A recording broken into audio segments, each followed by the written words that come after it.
શાંતિ 9/2/2026 આજના મીઠા બાબાના મધુર મહાવાક્ય. મીઠા બાળકો, ગરીબ નિવાસ બાપ તમને કોડીથી હીરા જેવા બનાવવા આવ્યા છે, તો તમે સદા એમની શ્રીમત પર ચાલો.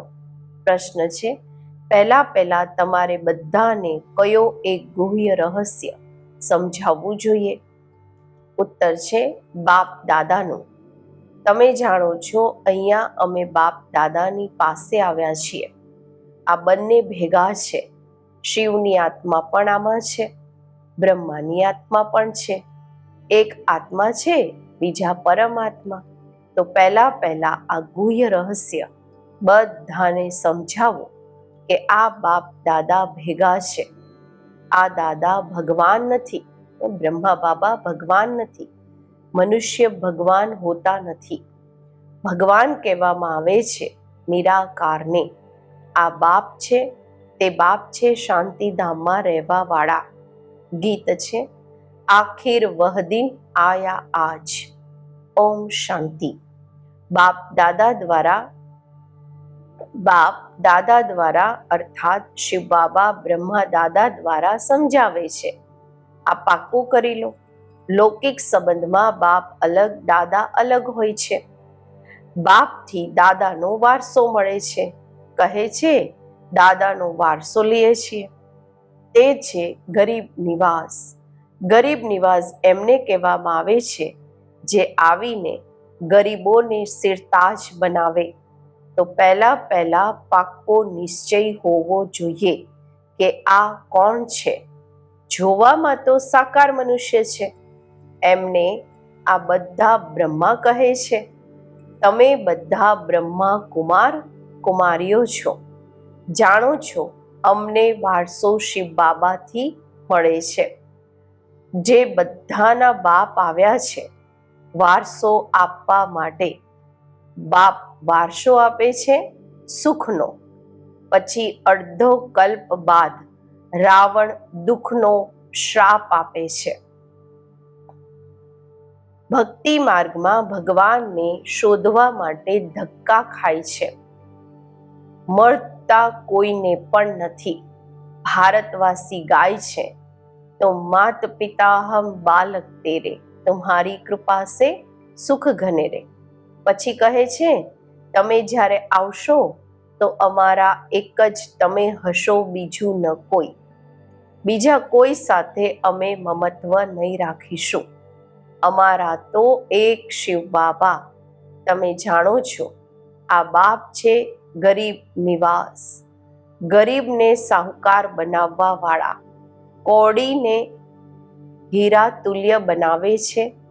અર્થાત કળિયુગી પતિત કંગાળથી સતયુગી સિરતાજ બનાવવા માટે બાપ આવ્યા છે. તમે બાળકો જાણો છો, અહીંયા અમે બાપ દાદાની પાસે આવ્યા છીએ. આ બંને ભેગા છે. શિવની આત્મા પણ આમાં છે, બ્રહ્માની આત્મા પણ છે. બે થઈને એક આત્મા છે, બીજા પરમાત્મા. તમે બધા જો આત્માઓ. ગાવામાં આવે છે આત્માઓ પરમાત્મા અલગ રહ્યા બહુકાળ. પહેલા નંબરમાં મળવા વાળી છો તમે આત્માઓ. અર્થાત જે આત્માઓ છે તે પરમાત્મા બાપને મળે છે, જેના માટે જ બોલાવે છે ઓ ગોડ ફાધર. તમે એમના બાળકો થાય. બાપથી જરૂર વારસો મળવાનો છે. બાપ કહે છે ભારત જે સેરતાજ હતું તે અત્યારે કેટલું કંગાળ બન્યું છે. અત્યારે હું પછી તમને બાળકોને સિરતાજ બનાવવા આવ્યો છું. તમે ડબલ સિરતાજ બનો છો. એક તાજ હોય છે પવિત્રતાનો, એમાં લાઈટ આપે છે. બીજો છે રત્નજડિત તાજ. તો પહેલા આ ગુહ્ય રહસ્ય બધાને સમજાવવાનું છે કે આ બાપ દાદા ભેગા છે. આ ભગવાન નથી, મનુષ્ય ભગવાન હોતા નથી. ભગવાન કહેવામાં આવે છે નિરાકારને. તે બાપ છે શાંતિધામમાં રહેવાવાળા, જ્યાં તમે બધી આત્માઓ રહો છો, જેને નિર્વાણ ધામ અથવા વાનપ્રસ્થ કહેવામાં આવે છે. પછી તમને આત્માઓને શરીર ધારણ કરી અહીંયા પાઠ ભજવવાનો હોય છે. અડધો કલ્પ સુખનો પાઠ, અડધો કલ્પ છે દુઃખનો. જ્યારે દુઃખનો અંત થાય છે ત્યારે બાપ કહે છે હું આવું છું. આ ડ્રામા બનેલો છે. તમે બાળકો અહીંયા આવો છો ભઠ્ઠીમાં. અહીંયા બીજું કઈ બહારનું યાદ નહીં આવવું જોઈએ. મધુબનની અંદર અહીંયા છે જ માતા પિતા અને બાળકો. અને અહીંયા શુદ્ર સંપ્રદાય છે નહીં. જે બ્રાહ્મણ નથી એમને શુદ્ર કહેવામાં આવે છે. એમનો સત્સંગ તો અહીંયા છે નહીં. અહીંયા છે જ બ્રાહ્મણોનો સંઘ. બ્રાહ્મણ બાળકો જાણે છે કે શિવ બાબા બ્રહ્મા દ્વારા અમને નર્કથી સ્વર્ગની રાજધાનીના માલિક બનાવવા આવ્યા છે. હવે અમે માલિક નથી, કારણ કે અમે પતિત છીએ.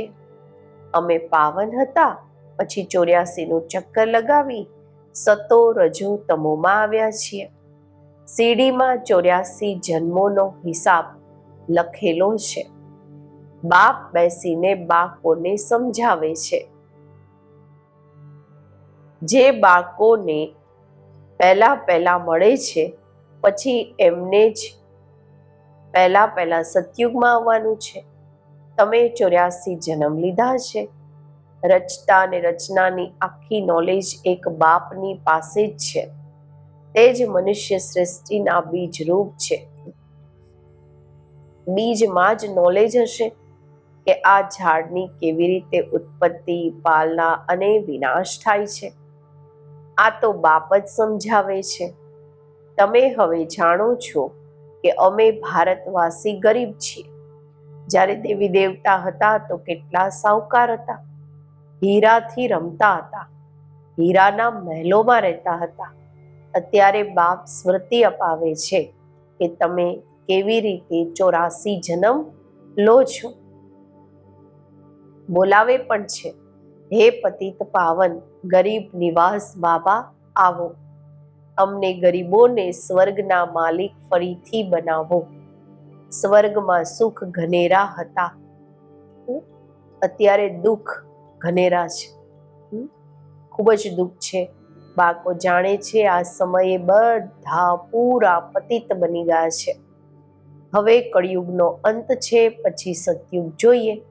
પહેલા ભારતમાં એક આદિ સનાતન દેવી દેવતા ધર્મ હતો. અત્યારે તે પ્રાય લોપ થઈ ગયો છે. બીજા બધા પોતાને હિન્દુ કહેવડાવે છે. આ સમયે ક્રિશ્ચિયન ખૂબ થઈ ગયા છે, કારણ કે હિન્દુ ધર્મવાળા ખૂબ કન્વર્ટ થઈ ગયા છે. એ ધર્મમાં ટ્રાન્સફર થઈ ગયા છે. તમે દેવી દેવતાઓનું અસલ કર્મ શ્રેષ્ઠ હતું. તમે પવિત્ર પ્રવૃત્તિ માર્ગવાળા હતા. અત્યારે રાવણ રાજ્યમાં પતિત પ્રવૃત્તિ માર્ગવાળા બની ગયા છો, એટલે દુઃખી છો. સતયુગને કહેવામાં આવે છે શિવાલય, શિવ બાબાનું સ્થાપન કરેલું સ્વર્ગ.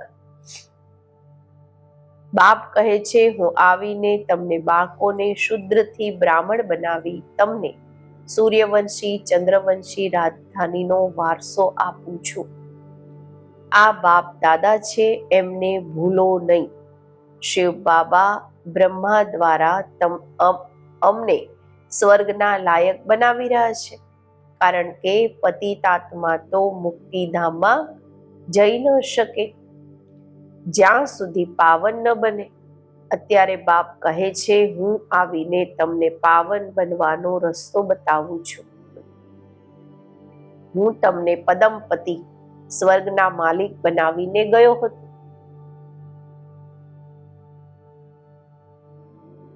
તે સમયે અમે ખૂબ થોડા હતા. બરોબર તમને સ્મૃતિ આવી છે કે અમે સતયુગના માલિક હતા. અત્યારે તો કેટલા અનેક મનુષ્ય છે. સતયુગમાં 9 લાખ હોય છે. તો બાપ કહે છે, હું આવીને બ્રહ્મા દ્વારા સ્વર્ગની સ્થાપના, શંકર દ્વારા વિનાશ કરાવી દઉં છું. તૈયારી બધા કરી રહ્યા છે, કલ્પ પહેલાની જેમ. કેટલા બોમ્બ્સ બનાવે છે. 5000 વર્ષ પહેલા પણ આ મહાભારત લડાઈ લાગી હતી. ભગવાને આવીને રાજયોગ શીખવીને મનુષ્યને નરથી નારાયણ બનાવ્યા હતા. તો જરૂર કળિયુગી જૂની દુનિયાનો વિનાશ થવો જોઈએ. આખા ભંભોરને આગ લાગશે, નહીં તો વિનાશ કેવી રીતે થાય? આજકાલ બોમ્બ્સમાં આગ પણ ભરે છે. મુસળધાર વરસાદ, અર્થક્વેક્સ, ધરતીકંપ વગેરે બધું થશે. ત્યારે તો વિનાશ થશે. જૂની દુનિયાનો વિનાશ, નવી દુનિયાની સ્થાપના થાય છે. આ છે સંગમ યુગ. રાવણ રાજ્ય મુર્દાબાદ થઈ રામ રાજ્ય જિંદાબાદ થાય છે. નવી દુનિયામાં શ્રી કૃષ્ણનું રાજ્ય હતું. લક્ષ્મી નારાયણના બદલે શ્રી કૃષ્ણનું નામ લઈ લે છે, કારણ કે શ્રી કૃષ્ણ છે સુંદર, સૌથી પ્યારું બાળક. મનુષ્યોને ખબર નથી. શ્રી કૃષ્ણ અલગ રાજધાનીના, રાધા અલગ રાજધાનીની હતી. ભલે ભારત શેરતાજ હતું, અત્યારે કંગાળ છે. પછી બાપ આવીને શેરતાજ બનાવે છે. હવે બાપ કહે છે, પવિત્ર બનો અને મામેકમ યાદ કરો, તો તમે સતો પ્રધાન બની જશો. પછી જે સર્વિસ કરી આપ સમાન બનાવશે તે ઊંચું પદ પામશે, ડબલ શેરતાજ બનશે. સતયુગમાં રાજા, રાણી અને પ્રજા બધા પવિત્ર રહે છે. અત્યારે તો છે જ પ્રજાનું રાજ્ય. બંને તાજ નથી, પવિત્રતાનો પણ નથી અને રત્નજડિત પણ નથી. બાપ કહે છે, જ્યારે એવી હાલત થાય છે ત્યારે હું આવું છું. અત્યારે હું તમને બાળકોને રાજયોગ શીખવી રહ્યો છું. હું જ પતિત પાવન છું. હવે તમે મને યાદ કરો તો તમારી આત્મામાંથી ખાદ નીકળી જાય. પછી સતો પ્રધાન બની જશો. અત્યારે શ્યામથી સુંદર બનવાનું છે. સોનામાં ખાદ પડવાથી કાળું થઈ જાય છે. મિલાવટ થાય છે તો સોનું કાળું પડી જાય છે. તો હવે ખાદને કાઢવાની છે. બેહદના બાપ કહે છે, તમે કામચિતા પર બેસી કાળા બની ગયા છો. હવે જ્ઞાનચિતા પર બેસો અને બધાથી મમત્વ મટાવી દો. તમે આશિક છો મુજ એક માશુકના. ભગત બધા ભગવાનને યાદ કરે છે. સત્યુગ ત્રેતામાં ભક્તિ હોતી નથી. ત્યાં તો છે જ્ઞાનની પ્રાલબ્ધ. બાપ આવીને જ્ઞાનથી રાતને દિવસ બનાવે છે. એવું નહીં કે શાસ્ત્ર વાંચવાથી દિવસ થઈ જશે. તે છે ભક્તિ માર્ગની સામગ્રી. જ્ઞાન સાગર પતિત પાવન એક જ બાપ છે. તે આવીને સૃષ્ટિ ચક્રનું જ્ઞાન બાળકોને સમજાવે છે અને યોગ શીખવે છે. ઈશ્વરની સાથે યોગ લગાવવા વાળા યોગેશ્વર અને પછી બને છે રાજરાજેશ્વર.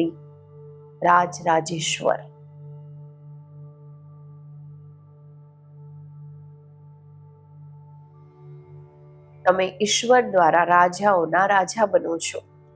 જે પાવન રાજાઓ હતા ફરી તે પતિત બને છે. પોતે જ પૂજ્ય, પછી પોતે જ પૂજારી બની જાય છે. હવે જેટલું થઈ શકે યાદની યાત્રામાં રહેવાનું છે.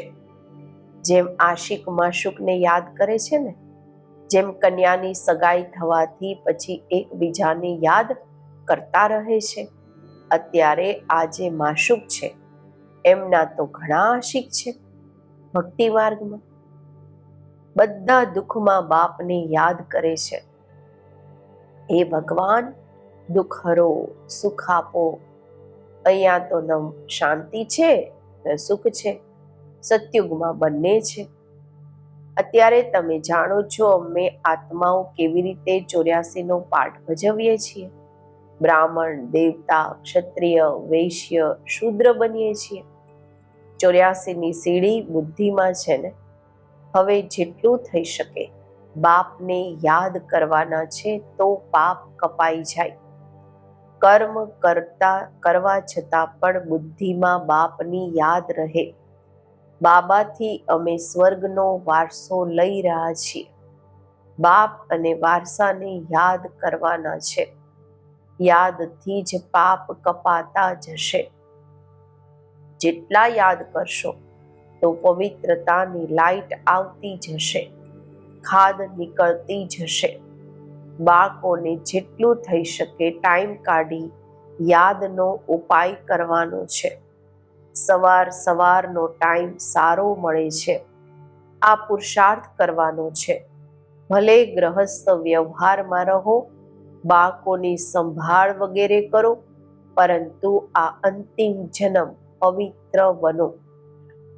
કામ ચિતા પર નહીં ચઢો. અત્યારે તમે જ્ઞાન ચિતા પર બેઠા છો. આ ભણવાનું ખૂબ ઊંચું છે. આમાં સોનાનું વાસણ જોઈએ. તમે બાપને યાદ કરવાથી સોનાના વાસણ બની જશો. યાદ ભૂલવાથી પછી લોખંડનું વાસણ બની જાઓ છો. બાપને યાદ કરવાથી સ્વર્ગના માલિક બનશો. આ તો ખૂબ સહજ છે. આમાં પવિત્રતા મુખ્ય છે. યાદથી જ પવિત્ર બનશો અને સૃષ્ટિ ચક્રને યાદ કરવાથી સ્વર્ગના માલિક બનશો. તમારે ઘર બહાર નથી છોડવાના. ગ્રહસ્થ વ્યવહારમાં પણ રહેવાનું છે. બાપ કહે છે 63 જન્મ તમે પતિ દુનિયામાં રહ્યા છો. હવે શિવાલય અમરલોકમાં ચાલવા માટે તમે આ એક જન્મ પવિત્ર રહ્યા તો શું થયું? ખૂબ કમાઈ થઈ જશે. 5 વિકારો પર વિજય મેળવવાની છે. ત્યારે જ જગતજીત બનશો, નહીં તો પદ પામી નહીં શકશો. બાપ કહે છે મરવાનું તો બધાને છે. આ અંતિમ જન્મ છે. પછી તમે જઈને નવી દુનિયામાં રાજ્ય કરશો. હીરા ઝવેરાતોની ખાણો ભરપૂર થઈ જશે. ત્યાં તમે હીરા ઝવેરાતોથી રમતા રહેશો. તો એવા બાપના બનીને એમની મત પર પણ ચાલવું જોઈએ ને. શ્રીમતથી જ તમે શ્રેષ્ઠ બનશો. રાવણની મતથી તમે ભ્રષ્ટાચારી બનો છો.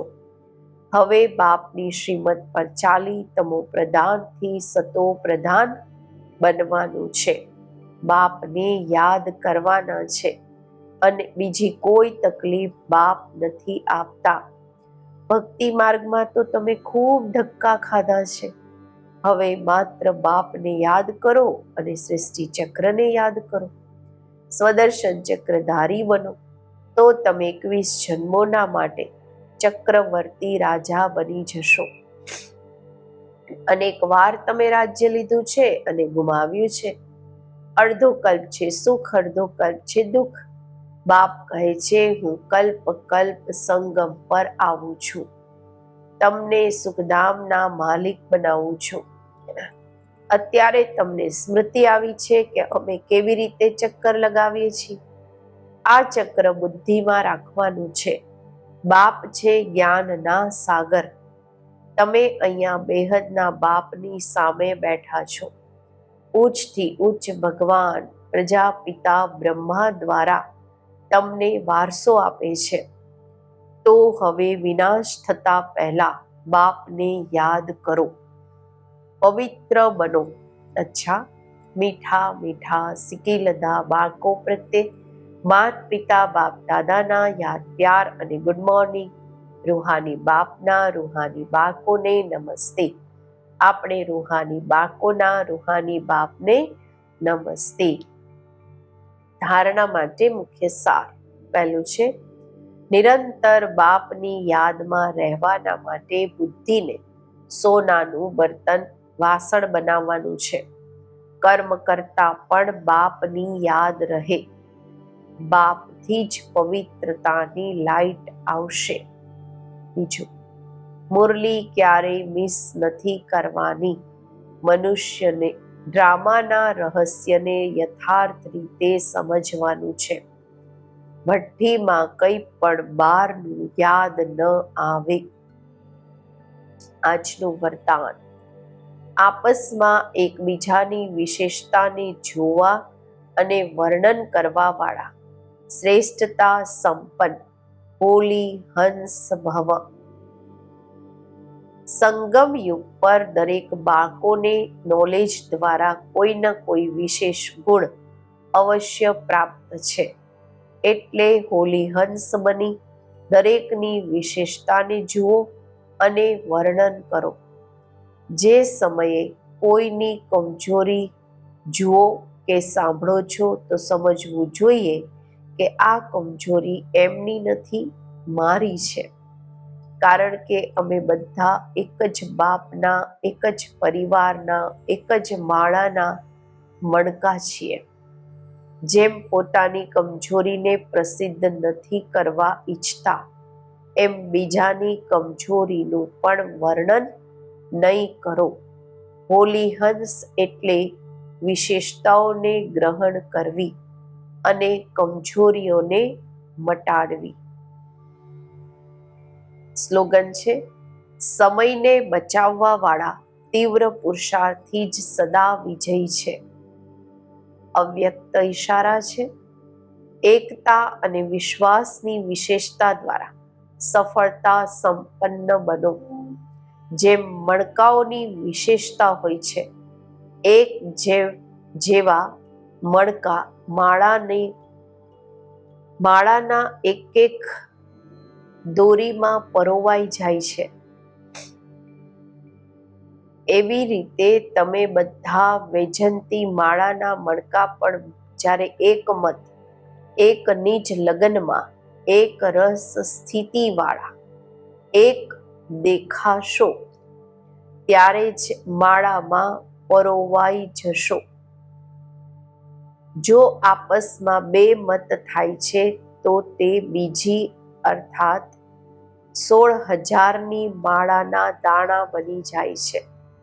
108ની માળામાં નથી આવતું, 16,000 વાળી માળામાં આવે છે.